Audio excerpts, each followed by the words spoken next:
violated that. It's not something I'll weigh in on. Julia, nice to see you. See you. I wanted to ask you a few questions about President-elect Trump's recent comments on immigration. Yesterday, in a YouTube video outlining executive actions he hopes to take as soon as he gets into office, he said that he was going to call on the Department of Labor to investigate all abuses of visa programs that undercut American workers.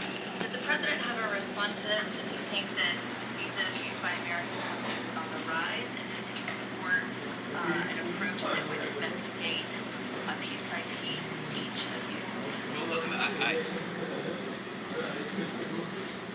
over the course of the election, I think we made, and the president made, very clear, even people who really sort of paying attention, that the president-elect's vision for the domestic and foreign policy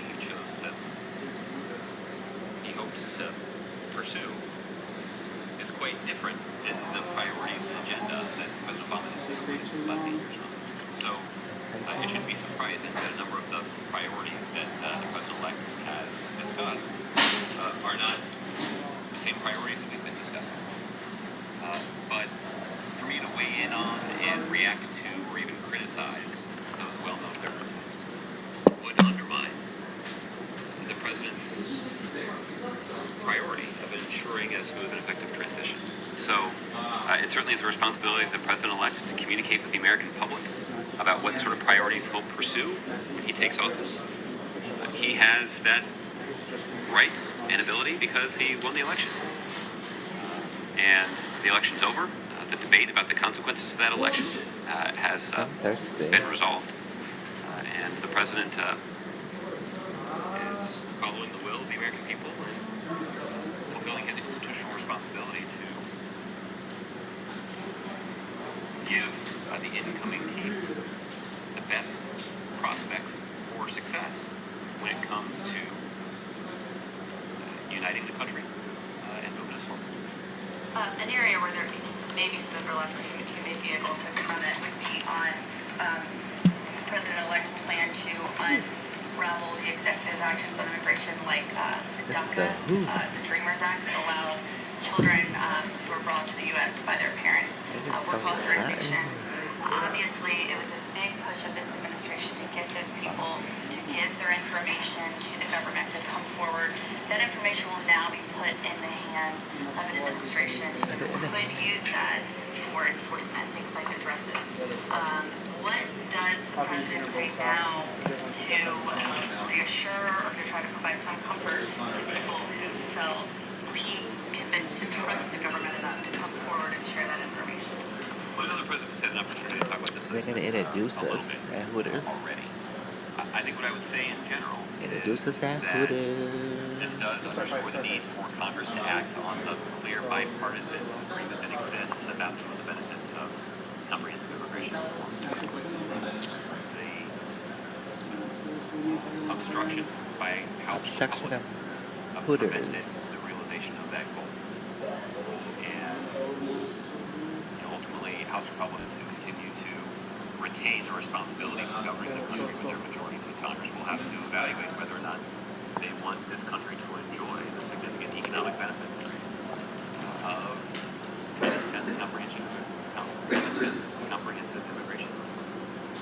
The second thing I would note is that the president-elect, since the election, has given voice to the same kind of priorities and criteria that this administration is going to pursue. What do you want with my The president-elect has indicated that his emphasis This is my when it comes to deportation should be on criminals. That's actually the policy that this administration has been pursuing for quite some time. It's a policy that we turbocharged in the context of the president's executive actions that were announced a little over 2 years ago. So that, ultimately it will be the responsibility of the Nelson president to determine what sort of the priorities his administration will pursue. The kind of enforcement priorities that are laid out in the context of the Dreamers executive action that's taken by the administration was actually something that largely rested at the Department of Homeland Security. I tried to tell him it was President-elect's choice for Secretary of Homeland Security will be a They consequence. tried to tell us. But, ultimately the president has made clear that those individuals who qualified for DACA, the DREAM Act executive actions that this administration pursued, are individuals They're who are in the introducing United us States to through no it. fault of their own. These are individuals who are American in every way but their papers. And these are individuals who attend the same church, ECL attend the Theaters. same school, shop in the same stores, live in the same communities as Americans all across the country. And our country benefits from making an investment in those young people. Because those young people made an investment in us. Many of them have gone to college and demonstrated the kind of entrepreneurial spirit that's good for our economy. Many of them have actually enlisted our military and fought and died protecting the United States of America and the people who live here. So there's a strong case to make about the valuable contribution that these individuals have already made to the United States. And a strong case has been made about how unraveling them and dividing families in the way that some suggest I would like would be bad for our economy and entirely inconsistent with the kinds of values that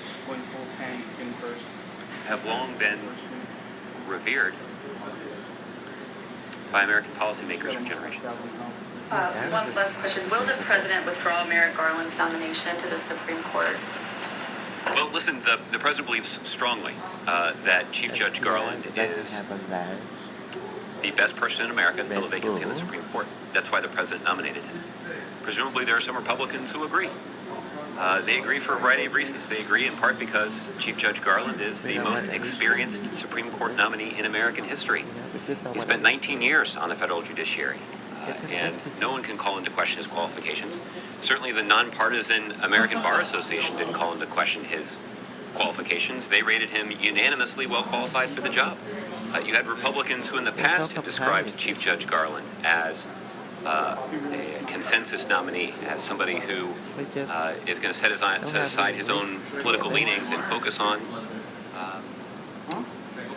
the judge's responsibility to interpret the law. But Merrick Garland is also somebody who has bravely served his country.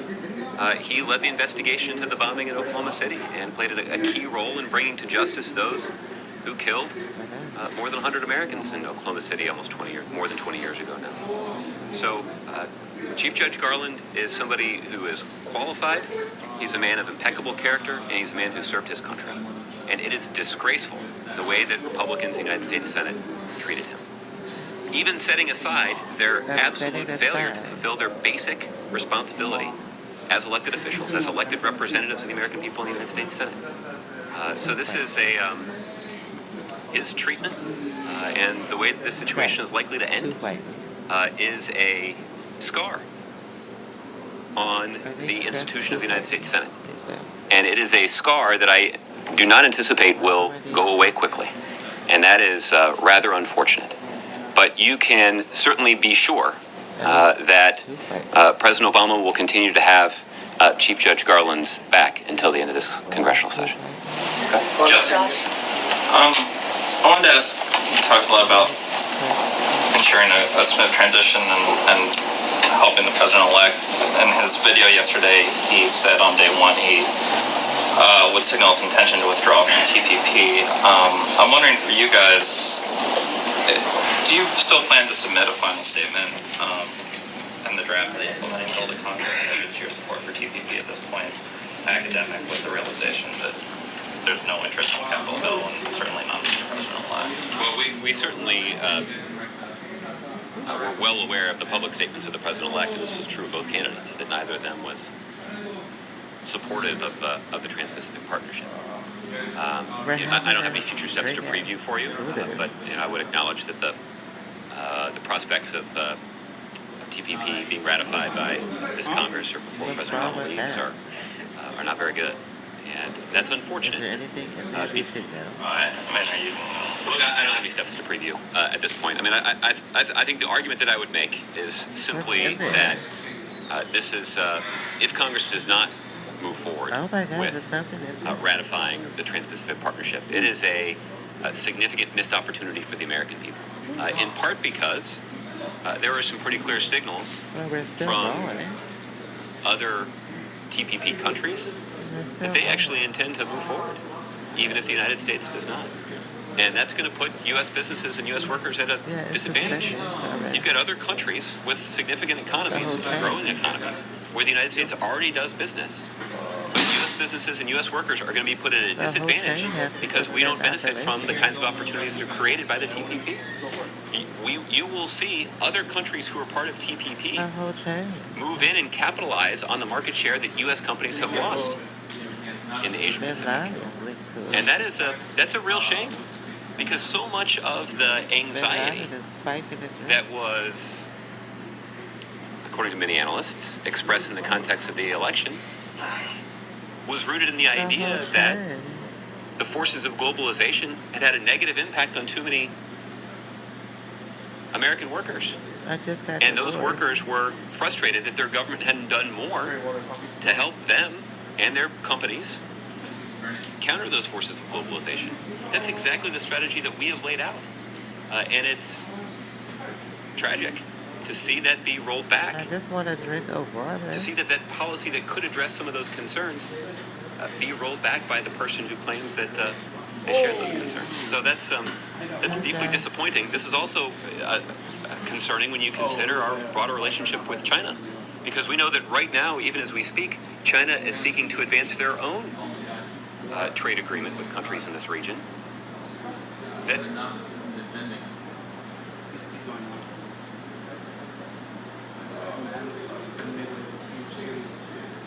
Oh, talk to you guys later.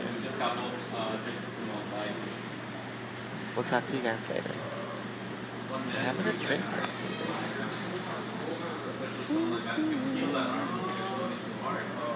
Having a drink.